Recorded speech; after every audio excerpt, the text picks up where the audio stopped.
Então, olá a todos, a todas, sejam bem-vindos à nossa live sobre o Palavras Mágicas. Hoje eu, Flor Nieto e Virgílio Canavé, nosso autor do Palavras Mágicas, convidamos a fotógrafa e curadora de imagens, Liliane Giordano, para conversar com a gente sobre as palavras mágicas. Bem-vinda, Liliane, tudo bem?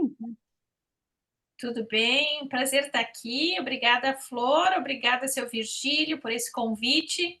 Com certeza vamos ter uma conversa bem bacana aí hoje sobre as imagens e as palavras e as imagens. É, Eu o, que ass- agradeço, eu que agradeço, Liliana. Que bom que estamos juntos. O assunto da nossa live é a imagem nas palavras mágicas. Seu Vigílio, quer fazer a honra de fazer a primeira pergunta para a nossa convidada? Até aqui.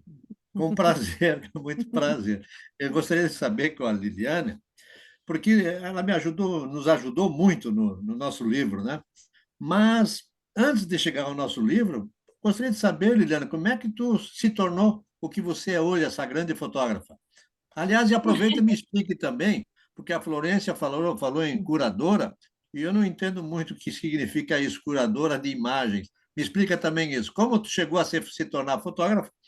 Explica para nós o que é curadora. Tá bem.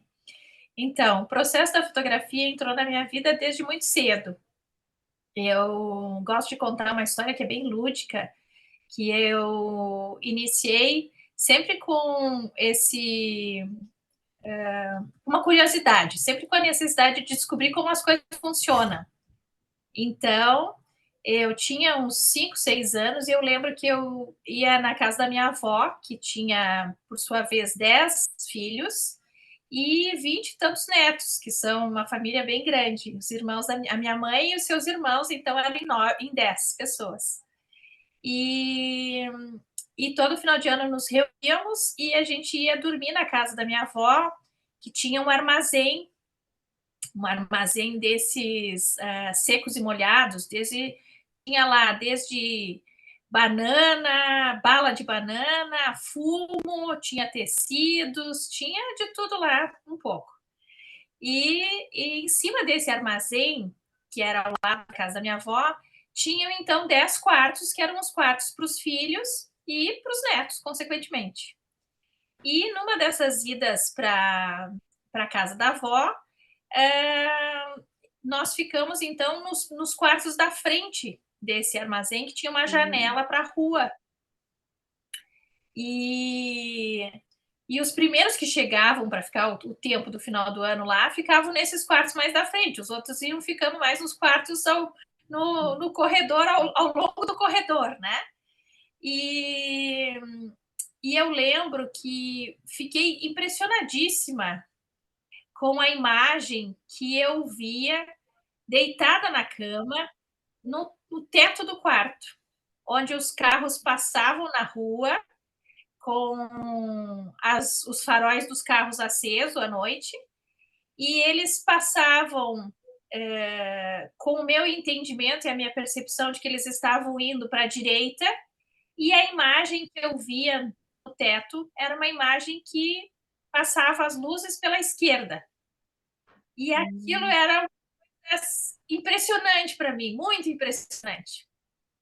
E fazia com que eu achasse que realmente tinha um segredo muito, muito importante ali, que era visualizar, então, toda essa imagem ao contrário no teto do quarto, né? Porque ela tinha uma janela com venezianas e aí passava a luz pela veneziana e nessa passagem da luz acontecia o mistério da fotografia, que é, né, dentro de uma câmera obscura, né, esse quarto escuro, a luz ultrapassava esses buraquinhos da janela e formava a imagem que eu via. Eu não sabendo disso, né, não tinha entendimento para isso, mas eu sempre que possível, eu chegava na minha avó e dizia: avó, eu preciso ficar muito naquele quarto lá da frente, porque tem um segredo lá no quarto. E a minha avó, né, com uma sabedoria absurda, ela dava todo o apoio para esse meu segredo, sem saber também o que eu estava falando, mas ela acreditava em mim e me dizia, não, eu vou te deixar lá, pode deixar que eu te deixo lá na frente, nesse quarto, e pode guardar o segredo que a avó cuida do segredo para ti. E eu fui crescendo ao longo dessa experiência, sem entender, sem saber muito o que era. Né? Eu venho descobrir, entender essa experiência muito mais tarde. Agora, inclusive, há pouco tempo que eu venho me lembrar de todo esse desenrolar da infância, né? Pensando o que me levou a descobrir ou me interessar pela fotografia. E talvez o que me leva para a fotografia efetivamente depois de ter uma carreira e uma primeira formação na área de informática, é justamente a ideia de poder descobrir como é que funcionam os processos. Que normalmente os meus alunos me perguntam como funcionam ou como eles gostam efetivamente do resultado, que seria a imagem. E o meu interesse foi muito mais do que a imagem, sempre foi os processos, de onde vem, como faço, o que acontece por trás da câmera fotográfica. Então, acho que isso aqui me levou para a fotografia. É uma historinha lúdica aí, mas é sempre tentando descobrir, né, com a curiosidade, descobrir o que acontecia por trás daquela imagem, como se formava a imagem efetivamente. Então, isso me levou a descobrir e estudar fotografia. E a curadoria... Gostei da história. Excelente. E a curadoria... É interessante a gente pensar na fotografia, nesses brinquedos da infância, e como talvez seja importante dar apoio para essas pequenas, né, esses pequenos insights das crianças, que às vezes a gente não entende muito bem o que está acontecendo com elas, ou o que é esses segredos dela. Mas como ela me incentivou, né, a minha avó, eu acabei, então, tendo um interesse cada vez maior por isso, né?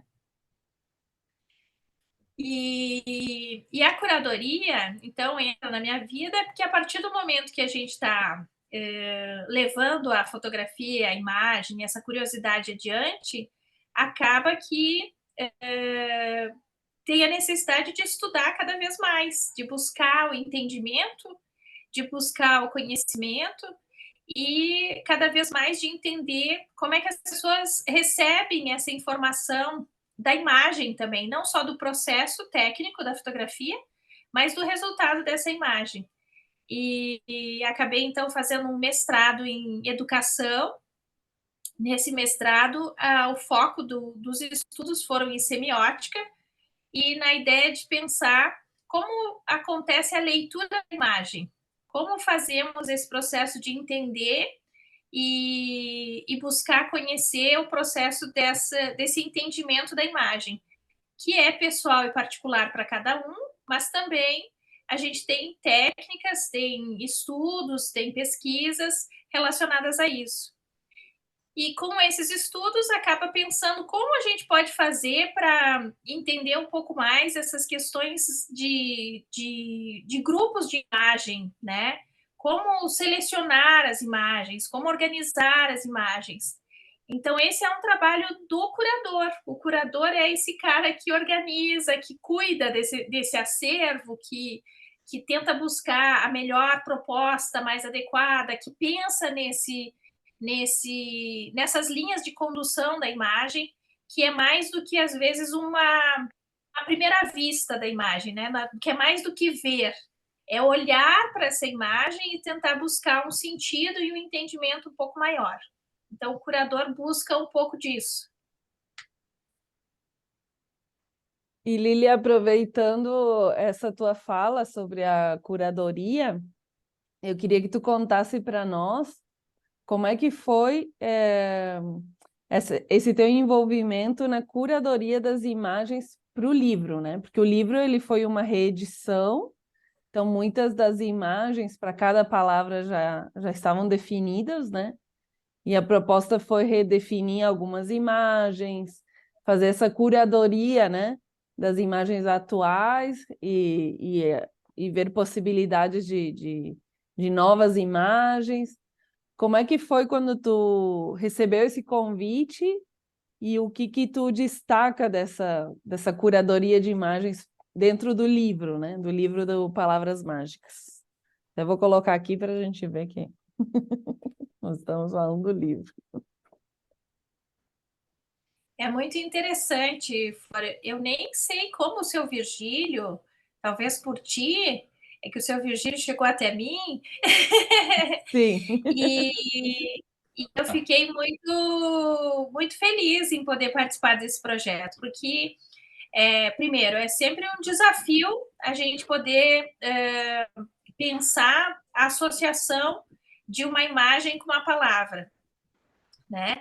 Ainda mais pensar essa imagem é um projeto como esse projeto do seu Virgílio, que é um projeto de mais de 20 anos, né, seu Virgílio? Mais de 20 anos. Então, a gente, com um tempo mais restrito, tem que pensar a combinação, o conjunto dessa imagem que pudesse representar da melhor maneira possível a palavra, o significado dessa palavra, principalmente, né? Então, acho que mais do que a escolha absoluta da imagem, que ela passa por um cuidado de pensar, de associar, de buscar um entender sobre aquela imagem, sobre uma pequena percepção sobre aquilo relacionado à palavra, acho que o desafio era também contemplar a leitura que o seu Virgílio estava fazendo desse processo, né, do livro. Então, óbvio que eu tenho leituras que eu fiz as minhas interferências, que eu coloquei toda a autonomia ali para fazer essas mudanças, né? Da primeira edição para a segunda edição, mas também muitas dessas palavras a gente preservou essa ideia de que a leitura também é do autor. As imagens a gente tem que pensar que elas têm quase que uma vida própria depois que elas surgem, depois que elas são criadas. Porque demandam essa leitura pessoal e particular de quem vai olhar com atenção aquela imagem. Então, a ideia é sempre a gente poder pensar numa certa harmonia, num equilíbrio, no que pudesse contribuir para o livro como um todo. Então, nós fizemos uma leitura não só de algumas imagens em particular, voltadas para as palavras em especial, mas também uma leitura mais ampla do livro, para a gente poder pensar o que poderia contribuir para quem pudesse fazer essa leitura, né, com a ideia de amplificar o olhar, né, de fazer com que isso também Colaborando, pudesse ser uma leitura maior. colaborando, colaborando com o que você está dizendo, então agora já entendendo um pouquinho mais do que tu disse, do que é curadoria, né? Realmente, quando eu selecionei as imagens, é aquela ingenuidade de quem não conhece, né? Então, inclusive, eu tive muita dificuldade para achar as fotos adequadas, né? Porque para achar uma palavra, por exemplo, que eu gostaria de ter aqui as imagens, na hora que eu visse a imagem, imediatamente viesse a palavra na mente do leitor, né? E para certas palavras é fácil, né? Abraço. É fácil achar N fotos, pessoal se abraçando, né? Justiça, é só colocar aquela balança com aquela pessoa, aquela senhora com a venda nos olhos, todo mundo já diz, é justiça. Mas tem uma série de outras palavras que eu tive muita dificuldade. Então, foi uma profusão de fotografias que eu achava que tinha, é essas aqui que vai ser, né? E depois você veio com outro olhar, né? Então, teve uma sequência mais lógica de nós procurar assim, aquelas imagens mais infanto-juvenis, né? Porque, para mim, eu tinha escolhido fotos com crianças, adultos, de tudo que era gênero, né? E você não, teve uma leitura mais lógica, né? A ideia é que a gente pudesse fazer, contribuir dessa forma, porque a leitura ela é sempre muito pessoal e particular, né? Então a gente faz essa leitura e às vezes essa leitura ela demanda uma condução para que a gente possa, né, ao longo do processo, entender um pouco mais sobre aquilo, sobre as escolhas, sobre aquilo que foi feito. Mesmo que o livro tenha ao longo dele não tenha grandes imagens de cores, né, que se destacam especificamente, também pensamos na harmonia dessas cores, para que a gente tivesse mais ou menos um olhar também estético sobre isso. Então, além desse olhar cuidadoso relacionando com a palavra, também tivemos um pensamento mais estético para que a gente pudesse contribuir com uma leitura e com um olhar mais delicado sobre essas palavras. Então, é um trabalho que foi em conjunto, porque também trabalhei com a definição básica dessas imagens, com a escolha de algumas imagens para cada palavra, e não só o seu Virgílio contribuiu, mas a equipe do projeto também fez contribuições importantes, que pôde olhar, discutir, refletir, e aí, a partir disso, a gente fazia a escolha final. Então, acho que a contribuição é muito, muito desse conjunto de olhares, para que a gente pudesse estar com o livro dentro desse padrão que ficou agora, né?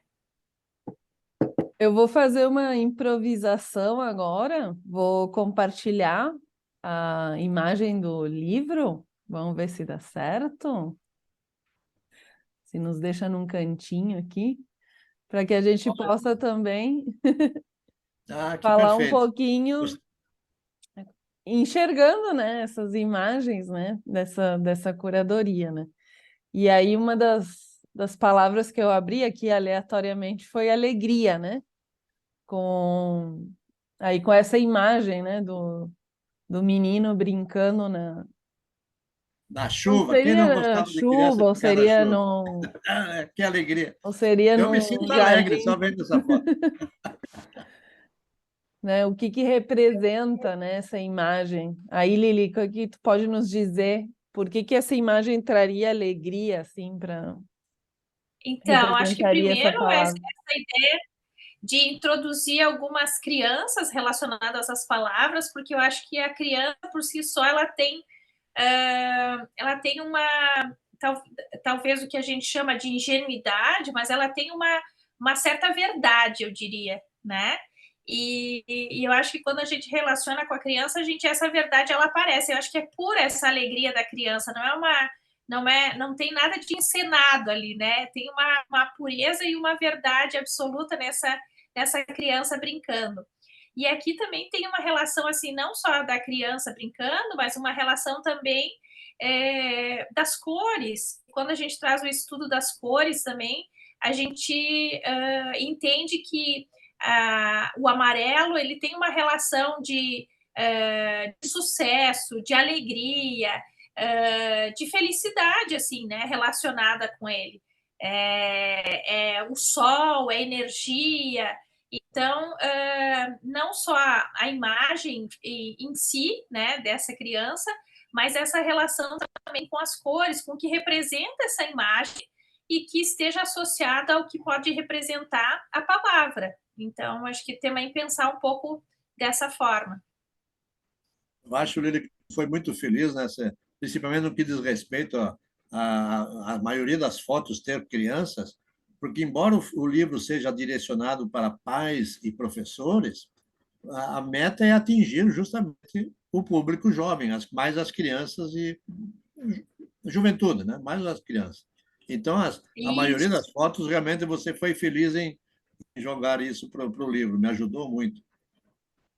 As crianças vão trazer, então, talvez esse fio condutor. Imagino que, a partir dessa escolha, justamente o objetivo, talvez, ou o propósito do livro, ele está relacionado com a educação, que talvez seja de pais e professores, mas ele está muito relacionado com quem vai aprender, que é a criança, que é quem vai também se identificar com essas palavras e com essas imagens.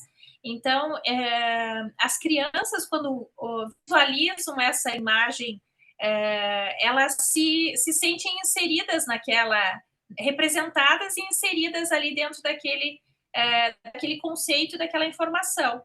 E, obviamente, os adultos também vão ter essa relação de entendimento, de percepção, e eu acho que também desperta essa coisa da sensibilidade. né? É difícil o adulto que também não se sensibilize com a brincadeira de criança, que por mais que não seja professor ou não seja pai, também tem uma sensação de representar a sua própria infância, né? A sua própria relação com aquela palavra e com aquela imagem. Então, acho que talvez as crianças representadas nesse livro elas possam fazer justamente esse link de comunicação entre a infância e a idade adulta, né?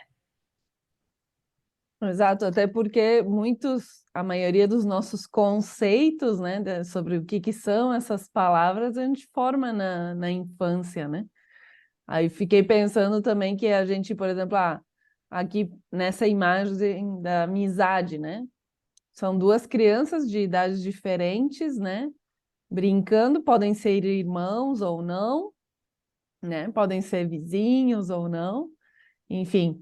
E cada palavra e cada imagem vai levar a uma memória, né? Uma memória diferente para cada um, para cada pessoa. Então, também é interessante essa questão não só da palavra, mas também da imagem.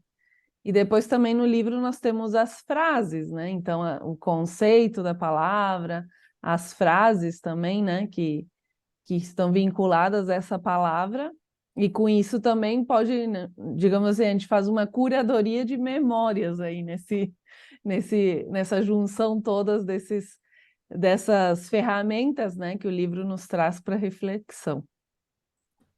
Eu acho que o seu Virgílio foi muito feliz nessa proposição, porque juntam três possibilidades da gente acessar essa memória, que pode ser uma memória afetiva, pode ser uma memória mais visual ou uma memória mais de leitura. Então, ela traz várias possibilidades de acessar essa memória relacionada às palavras. Então, acho que é uma forma de sensibilizar. Então, a gente está, dessa forma, acessando vários mecanismos, né, dessas ferramentas, enfim, para que as pessoas possam se identificar com as palavras. Bem importante. Muito bem. E Lili, mais alguma coisa para perguntar, seu Virgílio? Teria tantas perguntas para perguntar para a Lili, porque o nosso interesse não é ficar por aqui, né? Nós vamos para Claro. outros projetos, né? Então, eu gostaria de perguntar para a Lili, porque o próximo projeto nosso é pensar num livro mais didático, mais direcionado ao professor. Então, nesse sentido, se nós continuarmos com a mesma equipe no projeto, Lili, mudaria alguma coisa o foco assim nas fotos, porque o livro vai ser mais direcionado assim para o professor? Na verdade, a gente pode trabalhar com a imagem de diversas formas, né? Pode trabalhar com essas imagens construindo memórias, e eu gosto de trabalhar com a ideia de que a fotografia é um poder de desempenhar um afeto, talvez. E com isso a gente desenvolve um processo didático, pedagógico, que é uma metodologia de afeto, uma relação de afeto. E a imagem, ela nos conduz muito a essa memória, porque, principalmente a imagem fotográfica, pensando que, em relação à filmagem, a gente é conduzido a ter uma relação com a nossa memória a partir do filme.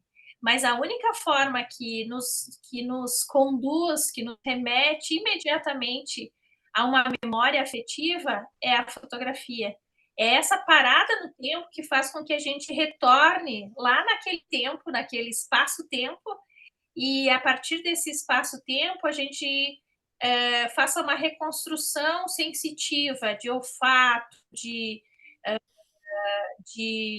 atenção, de carinho, de amor, de afeto, afinal. Né? Então, é muito difícil a gente falar de uma pessoa, por exemplo, que eu que perdi meu pai. Se tu me pede as características, talvez especificamente do meu pai, eu não tenha elas tão presentes, já que faz 30 e poucos anos que meu pai faleceu.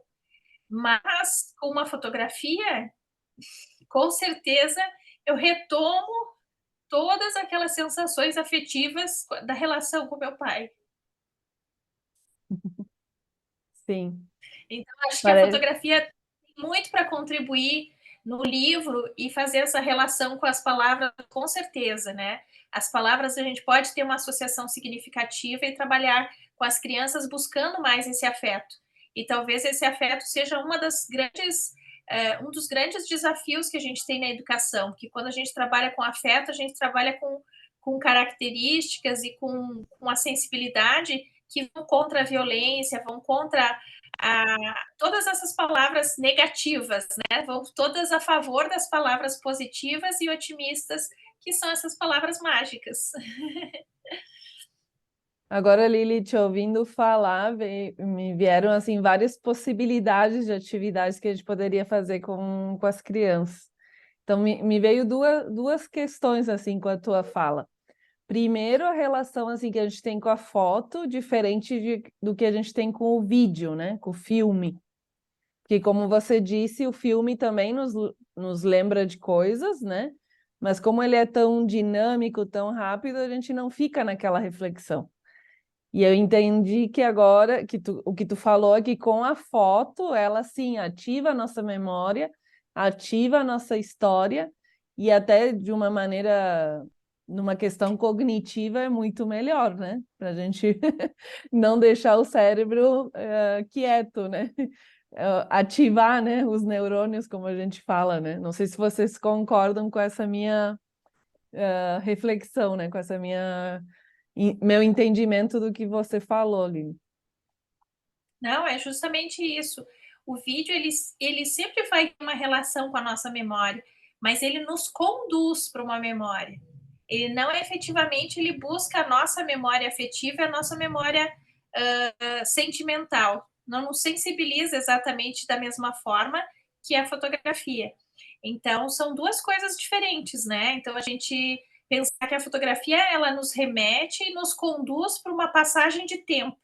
Eu falo que é sempre um portal, praticamente, né? A gente retoma e transita no tempo com a fotografia, porque ela vai efetivamente naquela memória em que às vezes está lá esquecida, mas que a gente constrói ela a partir dessa imagem.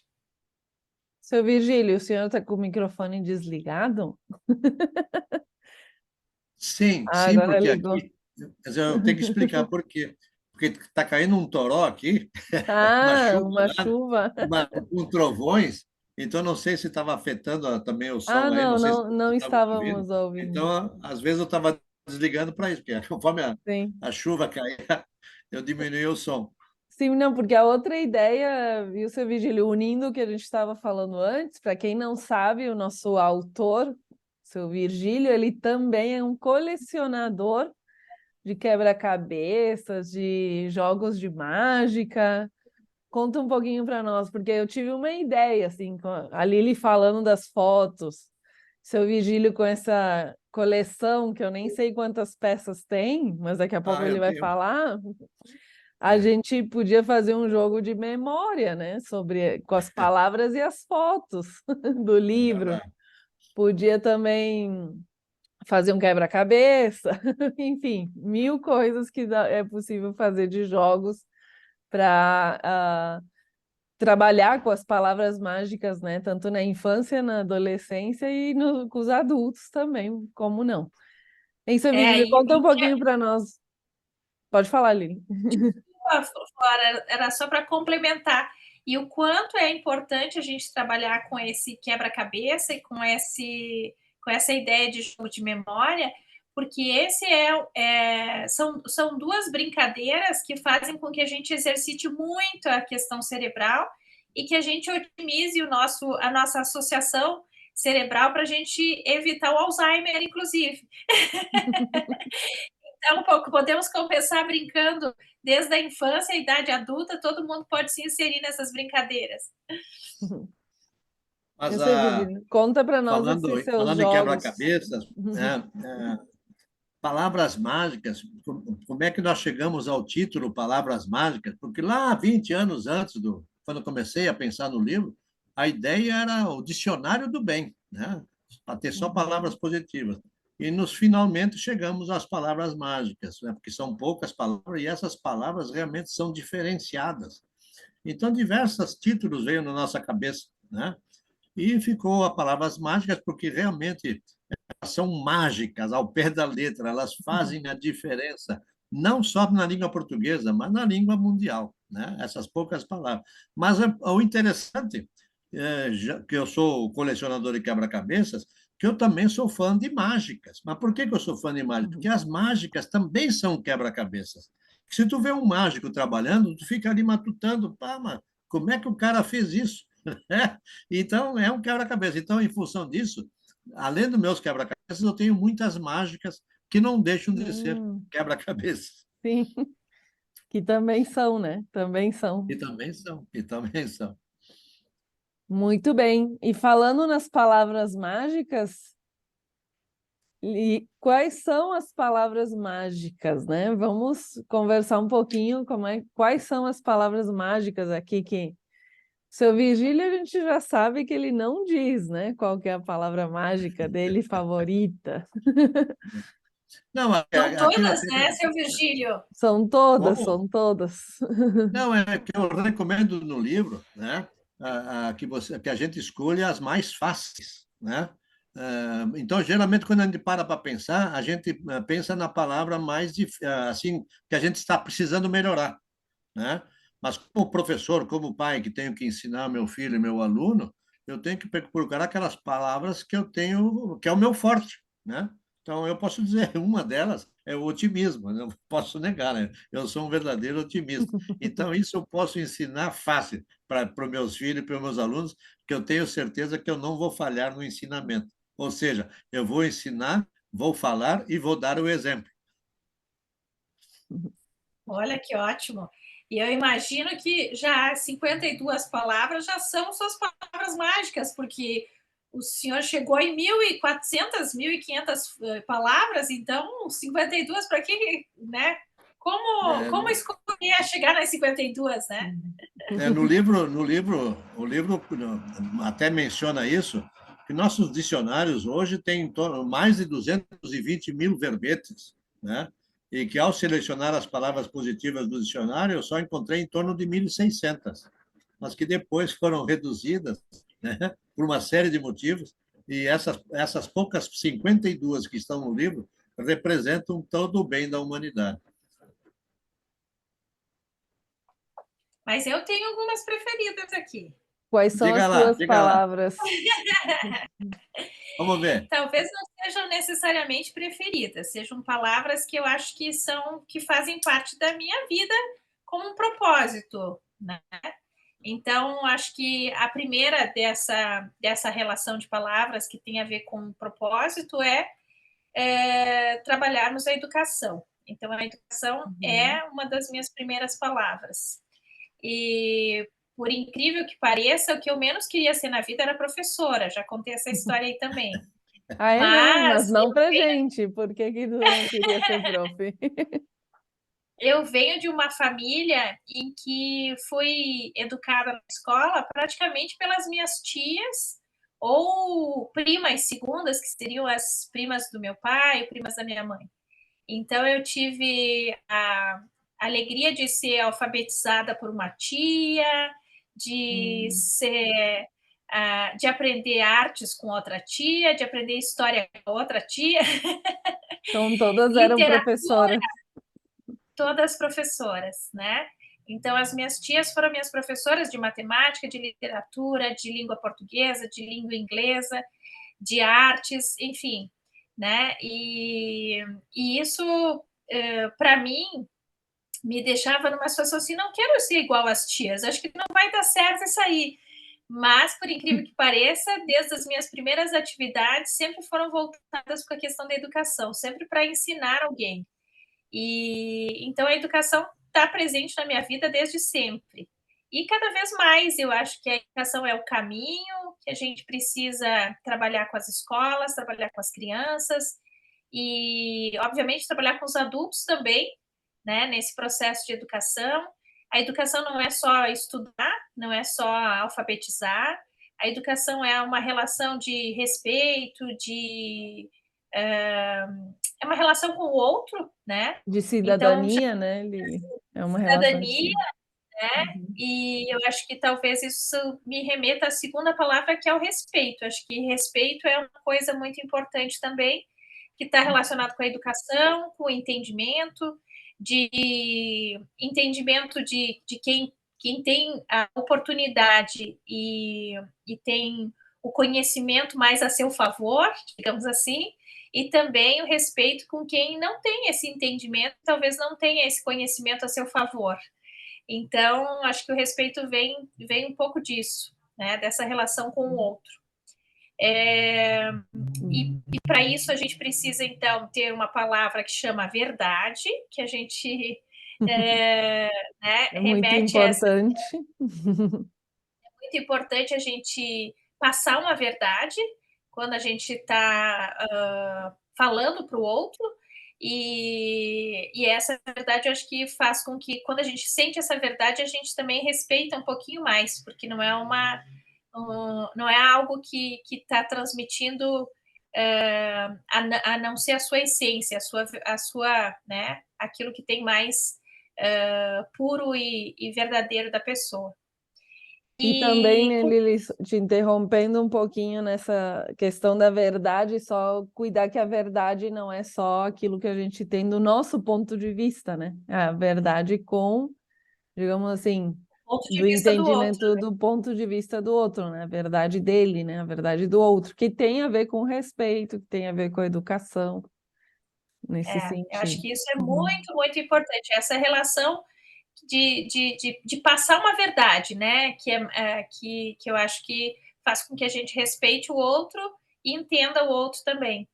Mas para isso a gente precisa de outras duas, talvez três palavras, que são as palavras relacionadas à paciência e à calma, que eu acho Sim. que elas são muito necessárias e muito urgentes nos dias atuais. Mais do que qualquer coisa, a gente precisa ter calma, e a calma vai levar ao respeito, vai levar, né, todas essas outras coisas também. E a paciência, porque nada precisa ter tão urgente que não possa esperar alguns segundos, alguns minutos, algumas horas ou alguns dias. Hoje a gente vê a questão da comunicação, né? Como a gente tem o WhatsApp, enfim, as redes sociais, as pessoas não têm paciência nenhuma, né, para esperar uma resposta, né?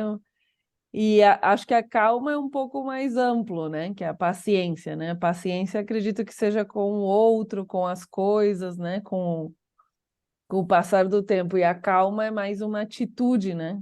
Acho que é em contraponto com a ansiedade, né? Que hoje em dia, quando a gente vê, não tem uma pessoa que não sofre de ansiedade, né? Nem que seja um pouquinho dela, né? Que uma vez eu até conversando com um amigo, ele disse assim, ele falava, né? Falava da ansiedade dele e tal, das coisas que ele estava fazendo para resolver a ansiedade. E aí eu disse assim, eu não sou tão ansiosa. Ele disse, mas tu tem enxaqueca, né, Flor, de vez em quando. Isso aí também é ansiedade. Daí eu disse, é verdade, olha ali, ó. Só que ela se manifesta de uma forma ou outra. Mas é Falando em importante, né? A verdade, calma, né? A calma para combater essa ansiedade, né? A paciência para combater a pressa, né? para não deixar escapar a verdade, né, que cada um tem sua verdade. Deixa eu contar rapidamente uma coisa assim que me fala muito sobre a verdade, né? Qual é que é a verdade, né? Esses dias atrás, nós estamos com a guerra aí na televisão, né? Israel contra o Gaza, os palestinos, Hamas. E teve, não sei se vocês lembram, há 2 semanas atrás, na ONU, inclusive era o presidente da ONU, que estava, o presidente de segurança da ONU lá, era um brasileiro, que estava tentando fazer com que o pessoal achasse uma maneira de fazer a paz. Então eu fiquei escutando, e o primeiro a falar foi um palestino. E ele falou, mas uma meia hora ficou falando, né? E da necessidade, ele falava que Israel estava errado, estava errado, estava errado, e que o mundo tinha que fazer alguma coisa para ajudar os palestinos. E eu ouvi ele, eu dei a razão para ele. Mas, olha, esse cara está com toda a razão. Aí depois passou, veio o secretário de segurança do Israel O falar. contraponto. Ele falou, o que ele falou foi fantástico. O que ele falou da necessidade que eles tinham que dar resposta, a coisa toda. E eu fiquei lá com meus botões. Poxa, mas o cara tem razão, tia. Aí depois veio o brasileiro, né? O brasileiro que estava presidindo a necessidade de, independente de cada um ter sua razão, nós termos a paz, né? Puxa, não é que o brasileiro também tinha razão? E, e aí? E aí, qual é que é a verdade, né? Como é Esse, difícil, às vezes é difícil chegar num denominador, né? Temos que Exato. dar. mas eu acho que a verdade ela vem bem nesse perpasso entre as questões do respeito, entre as questões da calma, da paciência. Ela vem, a verdade ela é o entremeio, porque ela nunca é a verdade absoluta. Nada é absoluto. Então, acho que a verdade ela tem que ser entendida como um entremeio. É um entremeio do que eu entendi, do que eu percebo, do que eu sou, conforme as minhas vivências, as minhas experiências, para que eu possa também, com calma e paciência, entender a verdade do outro que tem a sua experiência, o seu entendimento, o seu tempo, né? Então, acho que é bem o processo de... É entre linhas ali, para que a gente consiga chegar nas palavras de otimismo. Se a gente não chegar na palavra do otimismo, a gente vai sofrer das doenças, a gente vai sofrer de muitas coisas, porque o otimismo talvez seja o que a gente realmente tenha que preservar, o mais urgente, para que a gente possa, né, pensar num futuro, ter esperanças e ter condições de perseverança, de luta, de desenvolvimento, de desejos, de vontade. Acho que está tudo relacionado também a essa palavra de otimismo. Tudo bem. Mais alguma palavra, Lili, que tu queira nos brindar? Já foram várias aí no meio, no entre e Várias. meia já foram várias. Tem 52, né, para escolher. Mas eu acho que já está quase no fim da nossa live, então não posso deixar de perguntar para a Liliane. Liliane, eu não sei se esse projeto que você fez conosco, graças a Deus tu participou conosco, se foi o primeiro, se você já fez outros tantos. Se você fez outros tantos, podia me dizer alguma coisinha sobre esses outros tantos? E, além disso, se você poderia também fazer a diferença entre esses outros tantos que você fez com o nosso projeto Palavras Mágicas. Me diz alguma coisa. Sim, com certeza. É, na verdade, seu Virgílio, eu entendo que quando eu dedico meu tempo no meu processo e na minha profissão na informática, é, o que faz eu mudar para a fotografia talvez seja a ideia de que eu não posso usar nem a tecnologia, a informática em si, e nem a fotografia como um fim. O meu propósito maior é que isso seja um meio de entendimento para que eu consiga trabalhar em projetos e trabalhar em algo que seja mais do que a minha profissão, que a minha ação, que eu seja apenas um meio de contribuir para algo maior, para alguma coisa que vai ter um resultado melhor do que o meu resultado exato. E então, a partir desse entendimento, eu trabalho com a educação, que eu sou o meio, né, de educar, de tentar ensinar aquilo que eu aprendi ou aquilo que eu entendo para que outras pessoas também possam entender, também possam conhecer e aprender. E os projetos que são o meio que eu tenho de contribuir com livros maravilhosos como o seu, com a memória e o patrimônio da cidade, com com a leitura e o entendimento de outros fotógrafos que vão trazer as suas fotografias para que eu possa fazer a curadoria, que é essa seleção, essa organização, é qualificar aquilo que a gente tem de melhor.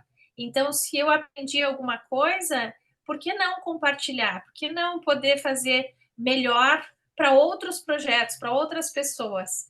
Então, cada projeto é sempre um projeto único e demanda, com certeza, uma atenção e uma dedicação bem exclusiva.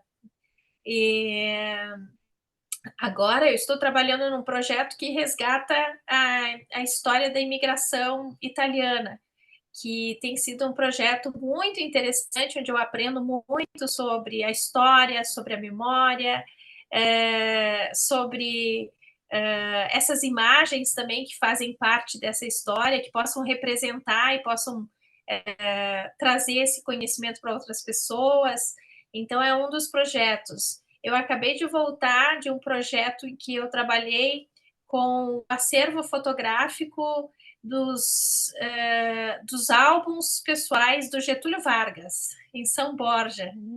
E foi uma grata surpresa poder trabalhar com esse projeto e resgatar essas imagens, que são imagens de uma história pessoal e particular, né, do Getúlio Vargas, mas também são histórias, são memórias de um Brasil, de um mundo que vão muito mais além do que a gente possa ter uma primeira relação, né, com essas imagens, com esse entendimento. Então, acho que, de novo, eu já sabia sobre a história do Getúlio Vargas, e quando eu faço essa imersão no museu, faço essa imersão na história, eu tenho um outro entendimento, tenho outros pontos de vista. Então, independente de cargos políticos ou cargos, né, como Getúlio Vargas, que foi um presidente por muitos anos, teve um período de ditadura também, que ele foi ditador, mas entender que essa pessoa, há 100 anos atrás, ela pensou sobre o Brasil, sobre o povo brasileiro, sobre a história, sobre a memória, ela propôs coisas que vão além da sua história, da sua existência. Então, acho muito interessante poder trabalhar nesses projetos que vão me trazer conhecimento. Acho que talvez o que me mova são a curiosidade e a vontade de aprender.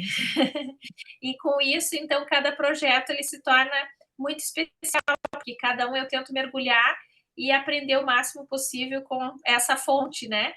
Como foi o Palavras Mágicas também. Muito obrigada, Lili, pelo teu trabalho e também por nossa conversa aqui hoje. Seu Virgílio, o senhor quer trazer para nós uma fala final, para a gente, um recado final para os nossos telespectadores que estão assistindo a nossa live sobre o Palavras Mágicas? Dizer que foi uma satisfação ter vocês nesse projeto, né? O nosso livro Palavras Mágicas, que acreditamos, né? Que acreditamos piamente que ele, como diz o título, né? Palavras Mágicas, Dicionário do Bem, um novo jeito de educar. Eu acredito piamente que ele pode vir a se tornar, né, um novo jeito de educar. Então, graças a vocês, né, que nós chegamos a esse denominador comum de poder levar a nossas crianças, aos nossos alunos, essas palavras que podem fazer a diferença. Muito obrigado a todos vocês e a todos os telespectadores, né, que podem levar essa ideia adiante. Lili, uma mensagem final para quem está nos ouvindo hoje? Eu agradeço, fico muito feliz de poder contribuir, não só com a live de hoje, que é sempre uma conversa muito bacana, sempre muito bom revê-los, inclusive já estou com saudades dos nossos encontros de projetos. Espero que em breve possamos retomar aí com os próximos passos do projeto, afinal, que estão expandindo. E eu acho que o Palavras Mágicas é isso que o Sr. Virgílio diz, né? Que ele traz para a gente tão puro e simples, né? É uma forma de educar, é uma forma de chegar até as pessoas da mais simples a que tenha o maior entendimento intelectual, o maior conhecimento, porque as palavras, elas têm esse poder. E que bom que eu pude contribuir com as imagens também para que a gente possa sensibilizar mais ainda as pessoas, as crianças, relacionadas a esse entendimento de que o mundo precisa dessas palavras mágicas para a gente poder ter mais tranquilidade, para que a gente possa ter paz, para que a gente possa ter futuro e para que a gente possa ter um presente também mais harmonioso e equilibrado. Perfeito. Perfeito, muito obrigada a todos. E em breve teremos outras lives com outros convidados. Até mais. Até. Obrigada, tchau, até mais.